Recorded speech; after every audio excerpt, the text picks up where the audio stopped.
God wants to trust you God wants you to trust Him every day. May mga tao, okay Lord, I trust you today. How about tomorrow? Amen? Kaya ang gusto ng Panginoon, laging bago. Mercies niya, laging bago rin ang trust mo sa Kanya. Ang iyong pananampalataya, ang iyong pagtitiwala. Amen? Nagtitiwala tayo kay Lord, ano lumalabas sa mga bibig natin? Paano na yan? Baka mabawi si Pastora. Is that trust? Paano na yan? Baka mag-exit sa kung saan-saan. Tiwala ba yun? Hello? Mga kapatid ko, buuin natin ang pananampalataya natin. We are one church, we are one body, dapat buo pananampalataya natin. Amen? Pag tumingin si Lord sa God's life, at alam ko ngayon nakatingin siya, ano makikita niya sa pananampalataya natin? Ano makikita niya sa ating mga puso? Buuin natin ang ating pananampalataya. Yes, we are just simple people. Sabi ni Norma kanina, isang isang musmus na katawan. Pero matatanda na mga buto niya. Pero ganun pa man, kaya gawin bago ni Lord, di ba? Grace, 4 na taon ako dyan, operada ako, pero dati underwear lang, di ko malaban. Pero nakakapagpa-party pa. Alam mo yun? Lahat yan, Grace, tandaan natin to. Kapag meron tayong kailangang i-accomplish, laging yung grace ni Lord nandyan. May extra grace sa isang bagay na gustong ipagawa sa'yo ni Lord. Hirap na hirap ka sa amo mo, may grace siya. Kapag wala ng grace, madadama mo, hindi mo na talaga kaya, pero iba pa yung feeling. You don't feel it? Pag mo nang pinapamoto yung feelings mo, hindi kasama sa butuhan yan. Amen? Ang feelings ay mandaraya. Sabihin mo sa katabi mo, huwag mong pinapamoto ang feelings mo. Hindi ko feel umaten ngayon. Hindi ko feel sa amo na to. Hindi ko feel sa asawa ko. 10 taon na kayong kasal. Hindi ko feel. Do not let your feelings vote. Hindi, wala siyang karapatang bumoto. Amen? So, hindi nakabatay sa feelings ang ating mga desisyon at ang ating mga plano at ang ating mga ginagawa. Nakabatay saan? Nakabatay sa plano ng Panginoon. Nakabatay sa purpose ni Lord. Nakabatay sa Kanyang grace. Amen? Nakaraan ko, tinuro ko sa mga sabi ko, ano ang pagkakaiba ng mga Christian sa mga ibang relihiyon sa buong mundo? Ano ang naging pagkakaiba ng Christianity sa ibang religions? Nag-discuss sa matatalinong tao, nagde-debate. Di ba nakakapanood kayo sa TV? Debate. Alam niyo kung ano talaga pagkakaiba ng Christianity sa ibang reliyon? Grace. Sa Christianity, maliligtas ka na hindi ka gumagawa. You just need the grace of God. Siyempre, meron kang isang gagawin. Accept it. Believe. Amen? Sa ibang reliyon, ka lang, kumaka ng mabuti. Magdasal ka na 10 ganito, 12 ganyan. Diba? Kahit laseng, pwede mo umpisa. Laseng? One time, laseng. Nagpunta sa kumpisalan. Tuwa ang pare. Salamat naman itong si Pedro Masinggero ay hihingi na ng tawa sa lahat ng mga kasalanan na pinagkagagawa sa buhay niya. Tuwan-tuwa ang pare. At ngayon, ang tagal-tagal nang nandun ng laseng, hindi pa rin namumpisahan. Naiinip na siya. Sabi ng pare, hindi pa rin siya nagsasalita at pumatok na yung pare doon sa pintuan. At ang sabi ng laseng, pare, huwag kang pumatok, wala rin tissue dito.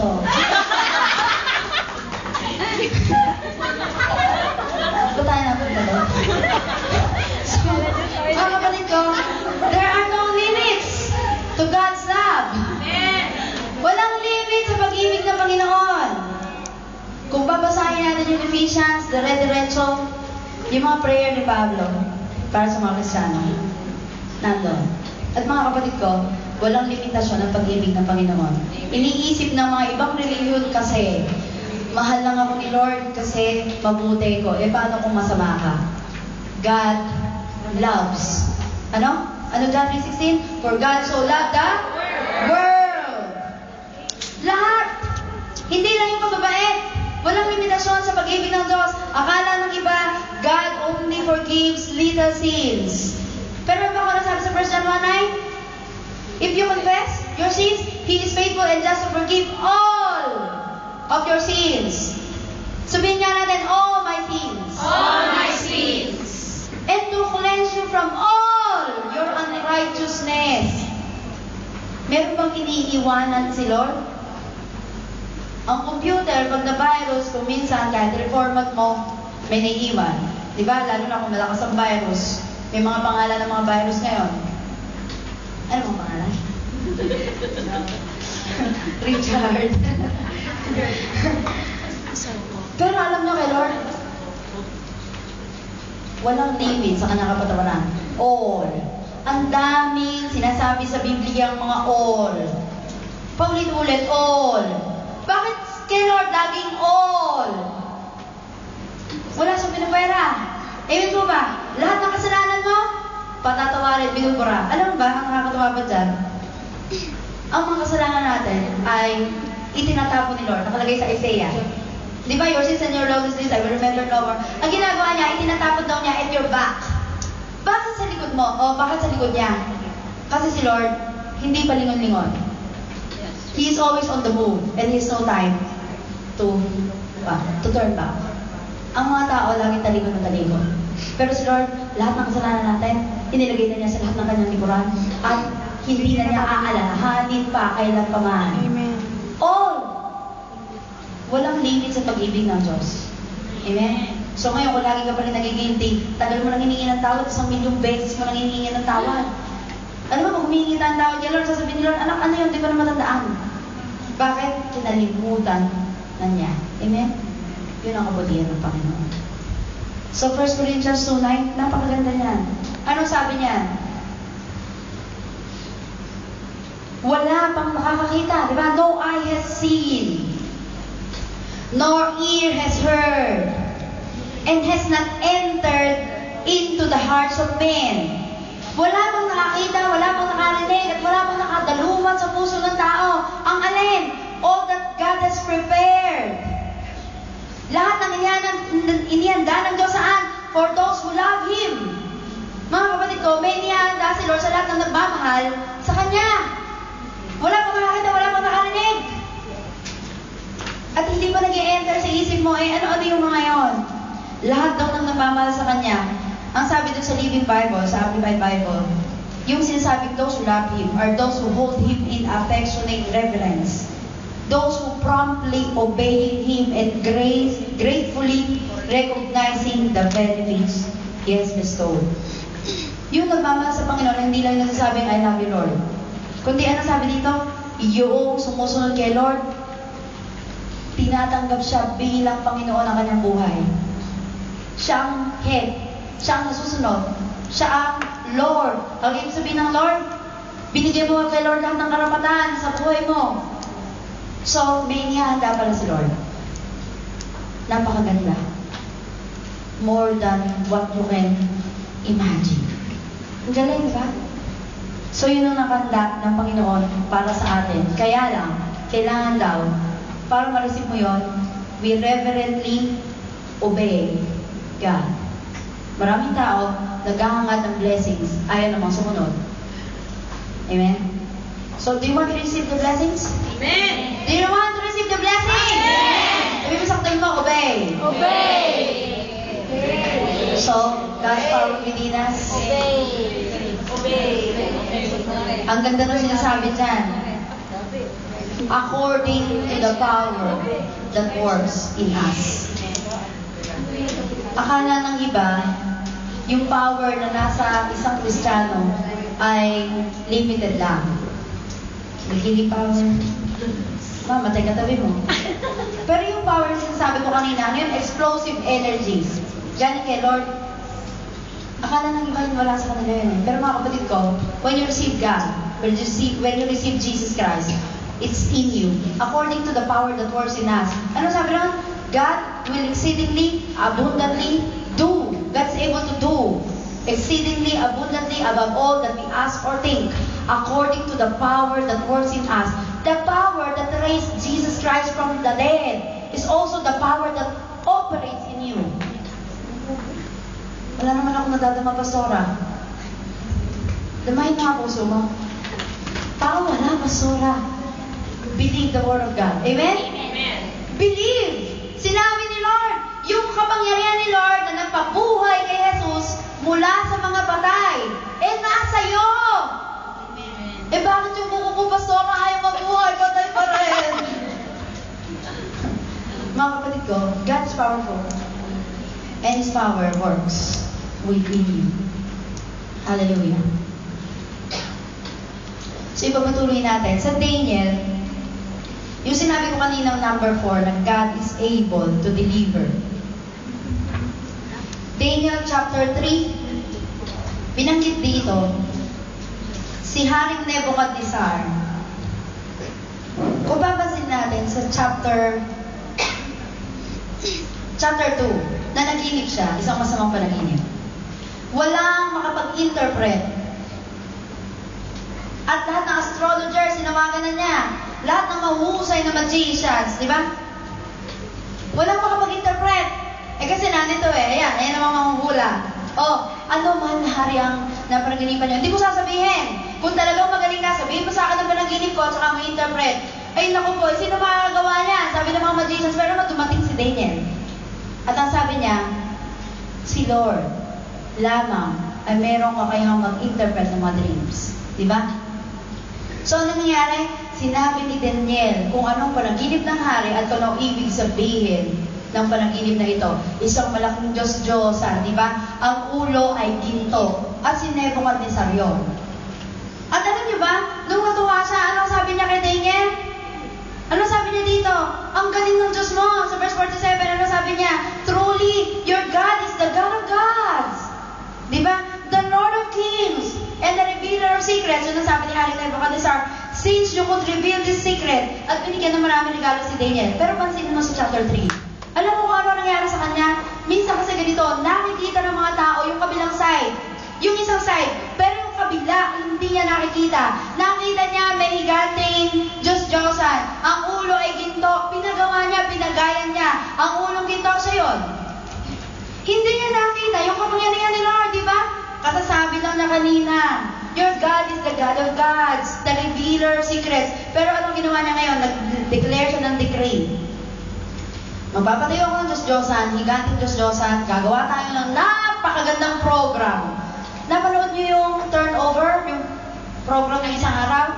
July 1. Napakagandang programa, napakaraming inihanda ng, di ba? Ng gobyerno nila para mapahalagahan lamang itong programang ito at parang ganun yung inihanda ni Nebuchadnezzar. Ngayon, ang sino mang hindi luluhod, saan? Sa Diyos-Diyosang iyon.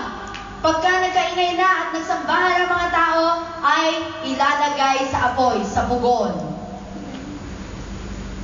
Sa palagay niyo ba, si Shadrach, Meshach at Abednego, at si Daniel ay hindi nananalangin sa decree na ito? Tayo, nung nalaman natin bababa ako ng 24, nanalangin tayo. Diba?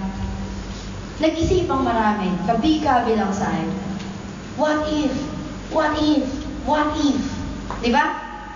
At sa apat na ito, dito sa mga young men na ito, mga bata pa po sila. Hindi batang... They're young Hebrew men. Tsak nananalangin yan. Anong prayer ng isang taong alam niyang delikado ang buhay niya? Alam nila hindi sila pwedeng lumuhod sa Diyos-Diyosan. Tanong, sa mga ganitong worst case scenario, ano gagawin mo? Meron isang libro na nauso, bumenta daw ng milyon-milyon. Worst case scenario, pamagat. Lahat ng mga cases doon, ano gagawin mo? For example, nasa gubat ka. Kaharap mo ang isang gutom, na galit na leon. Anong gagawin mo? A. Tatakbo. B. Magpapatay-patayan ka. Yeah. Kakagatin mo dila mo para tumulo ang dugo. C. Mag-aanyo kang isang malaking tao, i-open mo ang iyong coat.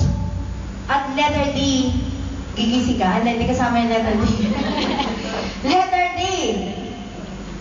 Kakanta ka ng isang malumanay at masayang awitin. Ano pipiliin nyo? D. Sumagot po kayo. D. Kakanta. Letter D. D. Kakanta. D. Ano sagot? D. Kakanta. D. Sumagot kayo. Hanap yata. Hindi ko check-checkan. Kakanta. Kasi di ba? Alam mo kung ano daw ang tamang sagot? C. Magpapatay. Palakin mo sarili mo, i-open mo ang iyong code kasi pag nakita ka niyang mas malaki ka sa kanya, pwede siya matakot. Worst case scenario.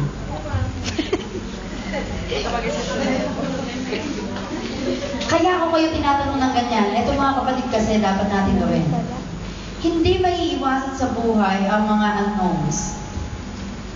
You are pushed over the edge. Di ba? Kumbaga sa cliff, eto na tayo. Di ba? Hakbang ka na lang. Ano gagawin mo? Di ba? Magpa-process o hindi? Diretso. Uurong o hindi? Mag-aanap na nga mo o hindi? Worst case scenario, mga kapatid ko, we must know how we will respond and how we will react to these situations. Dapat nakahanda tayong lahat. Hindi lang dahil ganito ang kalagayan ng church. Personal. May nangyari sa'yo. May nangyari sa asawa mo, may nangyari sa anak mo. Ano ang gagawin mo? Mga kapatid ko, anak tayo ng Diyos, hindi dapat nawawala tayo sa ating mga sarili. Amen? You are a child of God. Ngayon, anong gagawin mo sa mga sitwasyong ganito? Nahuli mo asawa mo ng babae, caught in the act. Ano gagawin mo? Papatayin ko po siya. Remember, you are a child of God. Amen. Nahuli tayo sa isang sitwasyon na wala naman tayong kasalanan. Magsisinungaling ka? Magsisinungaling tayo? Gagawa ng mga palsibikadong bagay? Hello! Huwag natin kakalimutan, anak tayo ng Diyos that the Father, our Father is able to do. Amen po ba? So ano gagawin mo?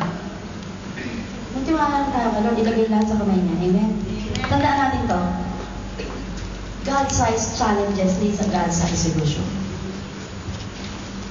Ang daming challenges, alamin mo kung paano ko magre-react. It must be always according to God's way. It must be always according to God's plan, God's purpose. Hindi man natin alam minsan, hindi tayo tiyak. Ano? Nung nagtatanong sila sa akin, Pastor, ano gagawin mo? Gusto na tawagan, textan, di ako sumasagot ng telepono. Hindi ako nagre-reply.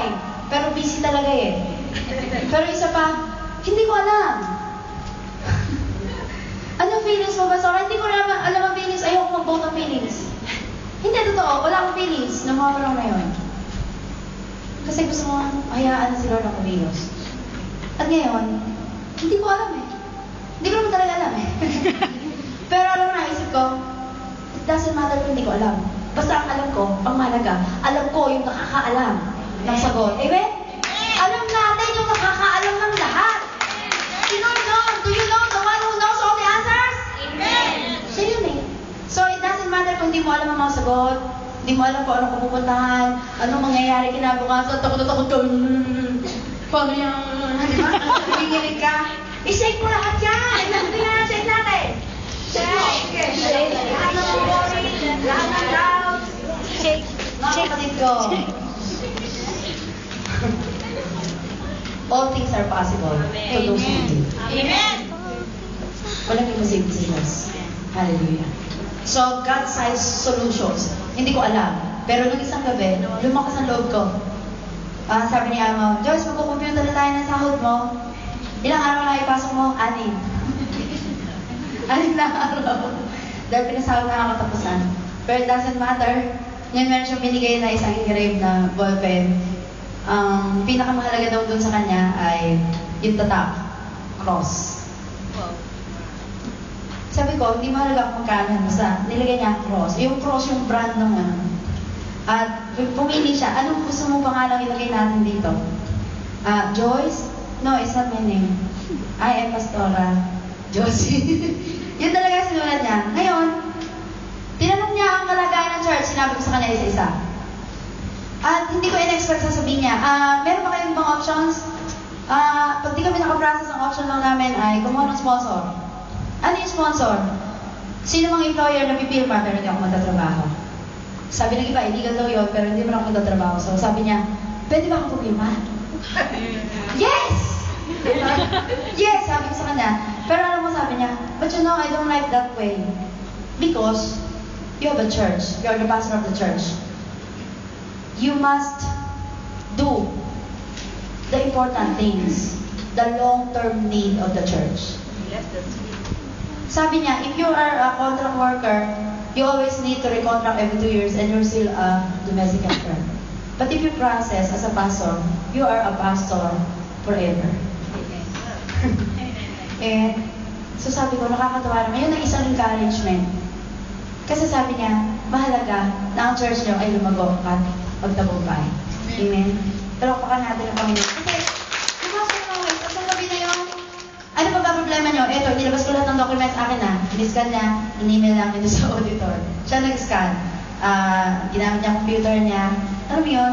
Hindi ako nag-open sa kanya na, pwedeng gamitin, pwedeng ikaw bumato, pwedeng ba yan. At tumawag siya sa auditor ng school ng alaga ko.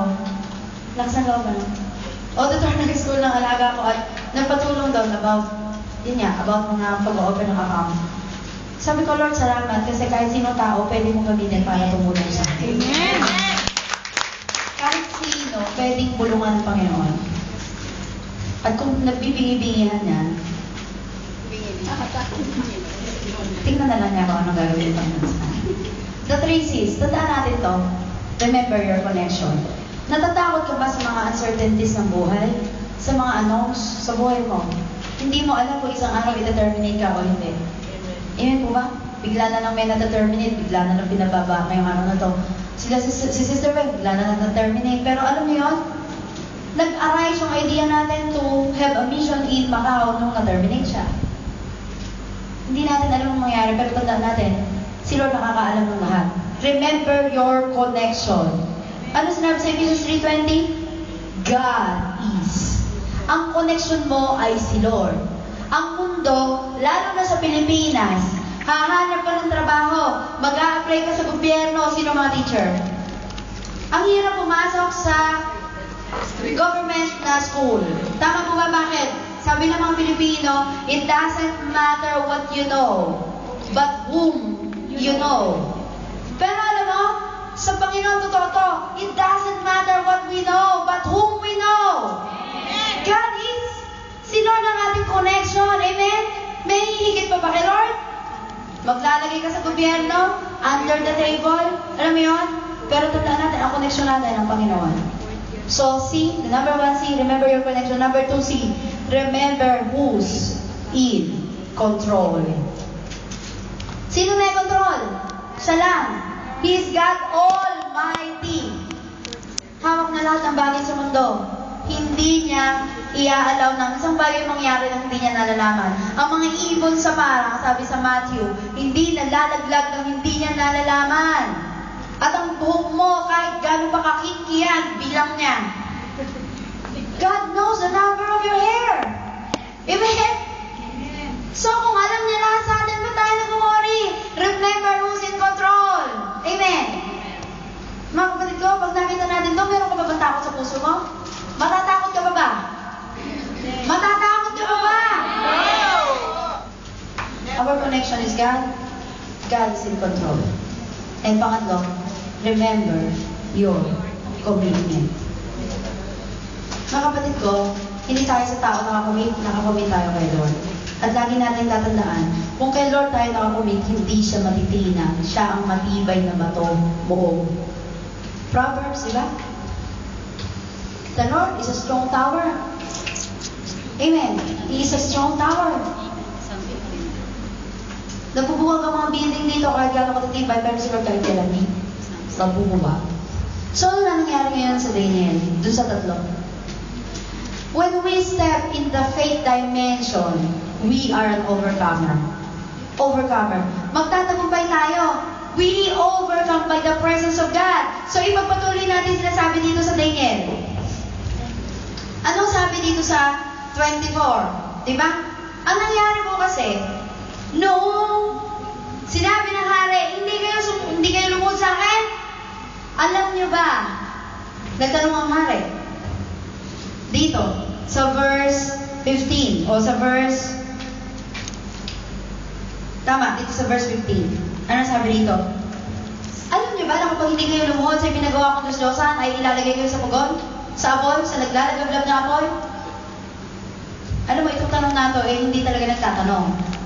Kundi, gusto lang niyang sabihin, alam niyo na, hindi pa kayo sumunod? Alam niyo na kung anong mangyayari. You're under my power and authority. Si Nebuchadnezzar yun. Pero ang hindi alam ni Nebuchadnezzar, meron pa mas mataas sa kanya. Si Lord John.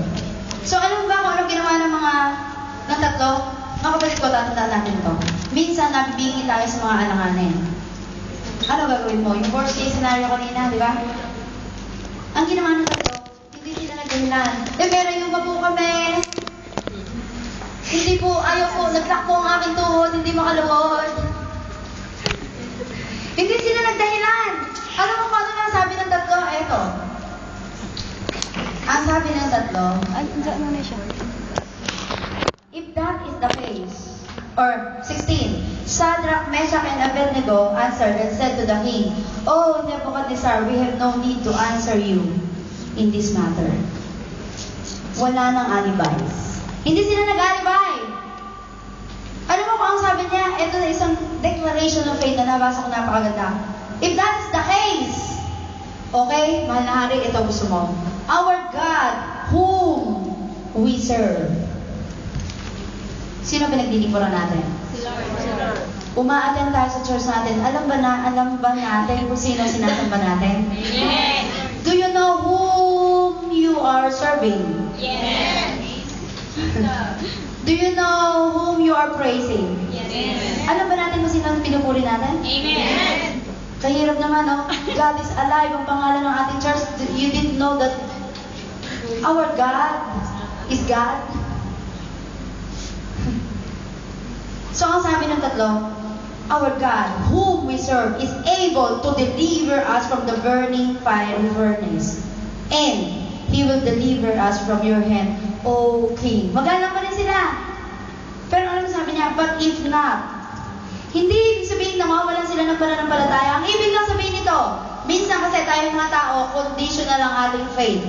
Ano ibig sabihin ng conditional faith? Lord, I will do these things if you will do this. Lord, magtatayos ako. Cool. Dadagdagan mo sa sahod ko. Lord, mag-aasawa ako ng believer. Kung may manliligaw sa akin, believer. Eh kung wala. Lord, maglilingkod ako sa iyo kung mabait ang amo ko. Conditional faith. Pero alam ba, etong tatlo, pinakita nila unconditional faith. If that is the case.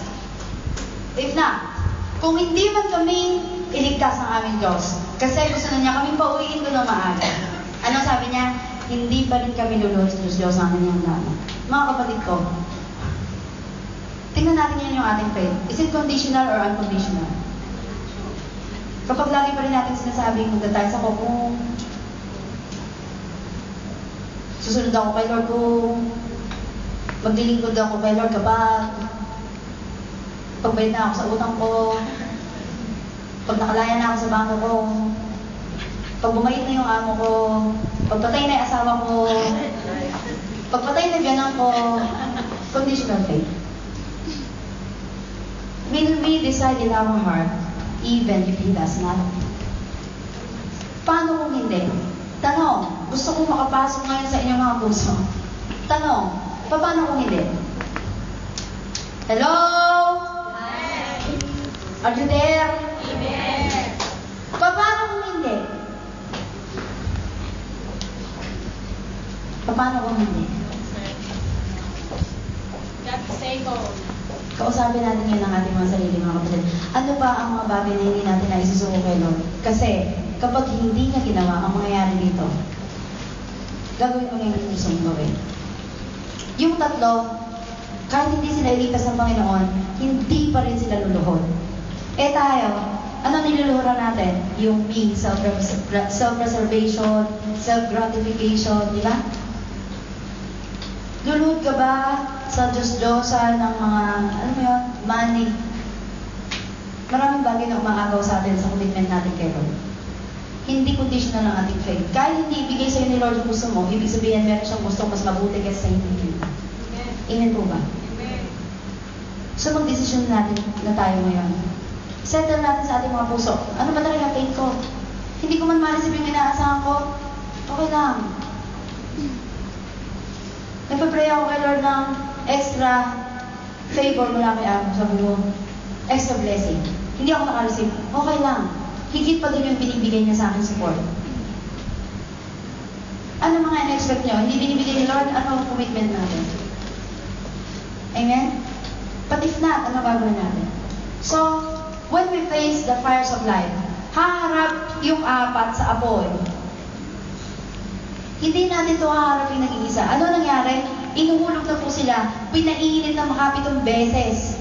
Yung mga nagtapon sa tatlo, sabi ko apat kanina, tatlo lang po, si Shadrach, Meshach, Abednego. Si Daniel, hindi ko sama. Iniisip ko gabi, nasa kaya si Daniel, yung mga panahon na yun. Pe-break siguro. Ganun pa man, pinainit makapitong beses yung pugon. Ano nangyari? Nasunog yung mga taong nag-itsa sa kanila. Pero ano nangyari sa tatlo?